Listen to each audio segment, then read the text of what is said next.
नमस्कार, मैं हूं पीयूष तिवारी और आप देख रहे हैं नवभारत लाइव। संघ लोक सेवा आयोग यानी यूपीएससी वो संस्था जो देश को कलेक्टर, एसपी और बड़े बड़े नीति निर्माता देती है।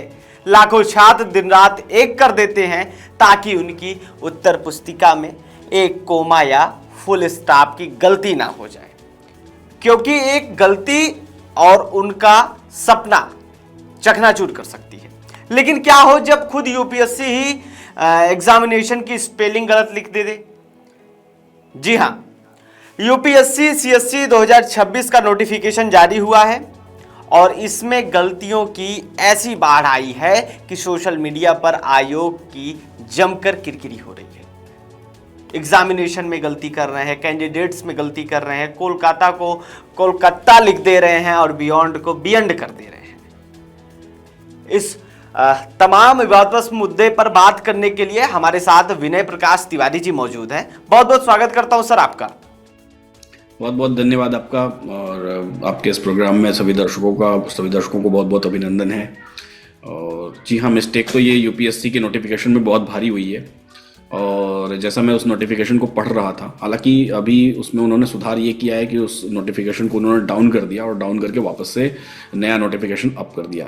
लेकिन जो पिछला वाला नोटिफिकेशन था जो सोशल मीडिया पर वायरल हुआ है, तो उसको मैं पढ़ रहा था तो वहाँ पर टोटल 45 मिस्टेक्स थी। मैंने टोटल गिना, 45 मिस्टेक्स की गई थी पहले पेज से लेकर के आखिरी पेज तक मिला करके। और कुछ कुछ मिस्टेक्स जो मल्टीपल रिपीटेड टाइम थी, जैसे एग्जामिनेशन वगैरह की स्पेलिंग हो गई है ना। तो सिविल सर्विसेज में उसके बाद वंस इन लाइफ टाइम लिखा हुआ था तो उसको once in a life time होना चाहिए था। उसके अलावा एग्जामिनेशन की स्पेलिंग, कैंडिडेट्स की स्पेलिंग, फ्यूचर एग्जामिनेशंस में स्पेस नहीं था, ब्लूटूथ की स्पेलिंग गलत थी। उसके बाद ऑर्गेनाइजेशंस की स्पेलिंग गलत थी, functional classification, benchmark disabilities, abbreviations और कैलकाटा की स्पेलिंग गलत थी, विशाखापट्टनम की स्पेलिंग, ऐसे मल्टीपल 45 मिस्टेक्स थे जो कि एकदम नॉर्मल सा, मतलब नॉमिनल सा चीज़। जैसे मैं बताऊं कि हमको एक छोटा सा डॉक्यूमेंट्स, एक छोटी सी नोटिस भी बनानी होती है ना, तो उस छोटी सी नोटिस में जैसे स्कूल की छुट्टी की भी नोटिस है तो वो कम से कम 3 बार 4 बार प्रूफ रीडिंग होती है, उसके बाद अप्रूव होती है। लेकिन यूपीएससी जैसी संस्था से ये उम्मीद नहीं कर सकते जो इस देश को। बिल्कुल, आपने तो गलतियां इतनी बताई, लेकिन आप एक बार सोचिए, मतलब जो संस्था उम्मीदवारों की क्वालिटी चेक करती है कि एकदम हमारा जो A1 क्वालिटी होगा, पहले प्री होगा, मेंस होगा, फिर इंटरव्यू होगी, मतलब लाखों बच्चों से छांटकर 1000 के आसपास, बहुत ज्यादा वैकेंसी होती है तो 1000 होता है। लेकिन अब भैया इतनी बड़ी मिस्टेक, इनकी क्वालिटी कौन चेक करेगा विनय सर? ऑब्वियस सी चीज है, वही मैं बता रहा था कि एक छोटी सी नोटिस के लिए भी कई बार चेक होता है। कहते हैं इस देश को पॉलिटिशियन जितना चलाते हैं उससे ज्यादा कहीं ब्यूरोक्रेट्स चलाते हैं। मतलब पॉलिटिशियन आते हैं, जाते हैं, सीएम बदलते रहेंगे, पीएम बदलते रहेंगे, मंत्री बदलते रहेंगे, लेकिन जो उनको पीछे बैठा हुआ जो ब्यूरोक्रेट्स हैं, जो पीछे बैठे हुए ब्यूरोक्रेट्स हैं, वो नहीं बदलेंगे। वो अपनी कुर्सी पर रहते हैं और वो इस देश को चलाते हैं। और अगर ऐसी संस्था में एग्जामिनेशन के लिए नोटिफिकेशन में ऐसी गलती हो रही है और वो पब्लिक हो जा रही है, तो ये कोई मिस्टेक नहीं है, ये बहुत बड़ी मिस्टेक है और इसकी कंप्लीटली जांच होनी चाहिए। और जो भी जिम्मेदार हों उनको जिम्मेदारी लेनी चाहिए कि ये कैसे ऐसा हुआ, क्योंकि बहुत उम्मीदों के साथ ये देश की सबसे बड़ी परीक्षा है, सबसे बड़ी तैयारी है। मतलब अगर आप तैयारी के नाम पर तैयारी कर रहे हैं, चाहे किसी भी चीज़ की कर रहे हो, तो यूपीएससी का एस्पिरेंट होना सबसे बड़ी तैयारी है और उसमें करोड़ों लोगों में सिर्फ 1000 लोगों को हर साल होना है। तो ऐसे तय करने वाली परीक्षा में अगर ये कुछ हो रहा है तो ये शर्म की बात है, देश के लिए शर्म की बात है।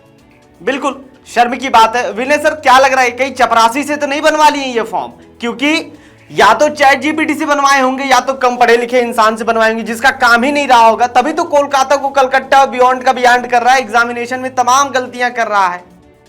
चैट जीपीटी से बनवा लिए होते तो सही बनता तो पीयून से भी नहीं बनाया। होता क्या है कि कोई भी नोटिफिकेशन बनता है तो किसी ने हो सकता है टाइप करके नोटिफिकेशन बनाया हो।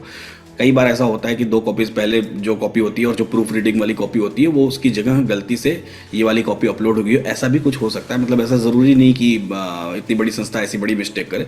हो सकता है कि एक कॉपी रही हो, उसको सुधार करके कोई प्रूफ रीडिंग वाली कॉपी रही हो, लेकिन अपलोड होने के टाइम पर ये वाली अपलोड हो गई है, तो ये अपलोड करने वाले की भी मिस्टेक हो सकती है। लेकिन मिस्टेक किस लेवल पर है वो तो जांच होगी तभी पता चलेगा कि किस लेवल पर, क्या प्रूफ रीडिंग हुई नहीं थी या प्रूफ प्रूफ रीडिंग हुई थी और अपलोड गलत फाइल हो गई।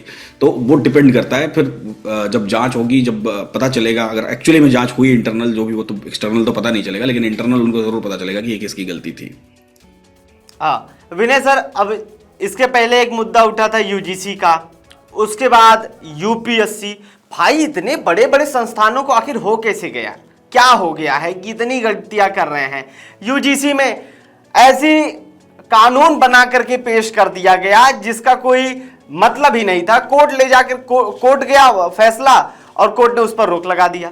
अब यूपीएससी का मामला देख लीजिए, क्या लग रहा है आपको ये सब देख करके? मतलब है कुछ इसमें सार्थक है ये चीजें?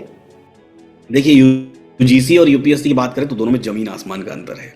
हो सकता है कि यूपीएससी में जो हुआ बहुत गलती बाई मिस्टेक हो गया हो, लेकिन जो यूजीसी में हुआ है वो जानबूझ के किया गया है, वो जानबूझ के नोटिफिकेशन आई हुई है। तो दोनों में जमीन आसमान का अंतर है।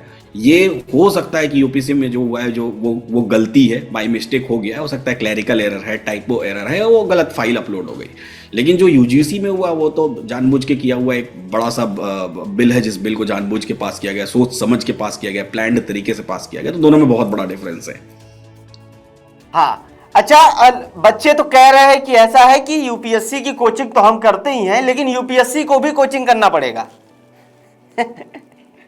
भाई बच्चे देखिए कह सकते हैं, लेकिन इसमें कुछ इंपॉर्टेंट चीज़ें बच्चों को अभी इससे रिलेटेड नोट ज़रूर कर लेनी चाहिए, क्योंकि ये तो होगा, एग्जाम तो होना ही है और जिसको पास होना है वो तो होगा ही होगा। तो बच्चों को इन चीज़ों पर फोकस करने के बजाय फोकस इस बात पे कर लेना चाहिए कि नोटिफिकेशन रिलीज हो गया है 4 फरवरी को। ऑनलाइन एप्लीकेशन 4 फरवरी से शुरू हो चुकी है और लास्ट डेट ऑफ एप्लीकेशन 24 फरवरी शाम को 6 बजे तक है। तो उनको इस पर फोकस करना चाहिए। कोई करेक्शन या विड्रॉल अलाउड नहीं है यूपीएससी में। जब आप अप्लाई करेंगे तो इस बात को भी आप ध्यान रखें। प्री एग्जाम जो होगा वो 24 मई को होगा, वो संडे का दिन है, इसको ध्यान रखें। एडमिट कार्ड एग्जाम से ठीक पहले वाले हफ्ते में आखिरी वर्किंग डे के दिन आपको मिल जाएगा। तो इस बात का भी ध्यान रखें और वो नोट करके डेट आप अपने कैलेंडर में सेव करके रख लें। जो मेंस का एग्जाम होगा वो अगस्त सितंबर 2026 में होगा और मेंस का एडमिट कार्ड एग्जाम से ठीक पहले आएगा। और जो आपकी पर्सनालिटी टेस्ट या इंटरव्यू होगा अर्ली 2027 में, और 2027 तक हमारे पास लगभग 900 एंड समथिंग वैकेंसीज हैं। तो उतने नए आईएएस होंगे। तो इस बात का छात्रों को तो इसी पे फोकस करना चाहिए, एस्पिरेंट्स को इसी पे फोकस करना चाहिए। मतलब आपके फॉर्म में करेक्शन नहीं होगा, इनके में हो सकता है। कोई आधिकारिक सफाई अभी तक नहीं आई है सर, कैसे देखते हैं? आधिकारिक सफाई आनी तो चाहिए ना भैया, हमसे गलती हो गई, हम दोबारा अपलोड करेंगे, या फिर ये गलतियां पाई गई, क्यों हो गई, बात तो बताना तो चाहिए ना। वो इंटरनल जांच हो जाएगी, आधिकारिक सफाई मेरे ख्याल से ऐसी संस्था की आएगी भी नहीं। नई फाइल अपलोड हो चुकी है, बहुत सारी किरकिरी, बहुत सारा शीशा लेदर सोशल मीडिया पर होने के बाद नई फाइल अपलोड हो चुकी है। तो नई वाली फाइल आप डाउनलोड करके देख सकते हैं यूपीएससी के वेबसाइट पे। खैर, आपने हमारे साथ जुड़ा और कई सारी चीज़ों पे हमने चर्चा की यूपीएससी को लेकर के। पिछले कानून यूजीसी पर भी थोड़ा सा हम लोग टच कर दिए, लेकिन यूपीएससी की साहब बात करें तो ये मामला सिर्फ स्पेलिंग का नहीं, एक दो गलतियों का भी नहीं है। मामला उस स्टैंडर्ड का है जिसके लिए यूपीएससी पूरी दुनिया में जाना जाता है। स्टैंडर्ड मान्य है। एक तरफ वो छात्र जो कोलकाता और कलकत्ता के अंदर में अपना 1 साल और अपना भविष्य जांच दांव पर लगा देते हैं, और दूसरी तरफ देश की सबसे बड़ी संवैधानिक संस्था है जिसने 67 पन्नों के नोटिफिकेशन को शायद एक बार पढ़ना भी जरूरी नहीं समझा। विनय सर, बहुत बहुत धन्यवाद इस मुद्दे पर चर्चा करने के लिए। फिलहाल आप भी बने रहिए नवभारत लाइव के साथ। रोज नए नए मुद्दे पर नए नए चर्चाएं, नए नए लोगों से मिलवाते रहेंगे। तब तक के लिए शुक्रिया।